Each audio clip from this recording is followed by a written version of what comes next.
अत्यंत महत्त्वाचा विषय मी पॉइंट ऑफ रेफरन्सच्या माध्यमातून या ठिकाणी करतोय। कोल्हापूर महापालिका कोल्हापूर अंतर्गत फेरीवाल्यांसाठी शहर पथ विक्रेता समिती अधिसूचित करण्याबाबत शासनाच्या निर्देशानुसार कोल्हापूर महापालिकेच्या वतीने 2024 मध्ये पथ विक्रेता समिती गठीत करण्याकामी निवडणुका होऊन महाराष्ट्र पथ विक्रेता उपजीविका संरक्षण व अधिनियमातील तरतुदीनुसार निवडून आलेल्या 8 सदस्यांसह गठीत करण्यात आलेल्या एकूण 20 सदस्यांची समिती अधिसूचित करण्याकामी विलंब झालेला आहे।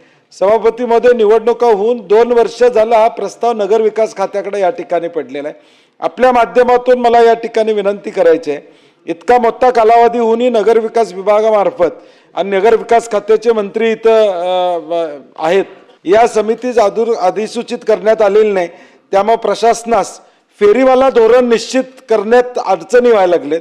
2 वर्ष झाला हा प्रस्ताव शासनाकडे आहे, त्यामुळे शहराचं व्यापक हित बघता ताबडतोब त्याला या ठिकाणी समिती अधिसूचित करावी अशी पॉइंट ऑफ इन्फॉर्मेशनद्वारे मी मागणी करत आहे।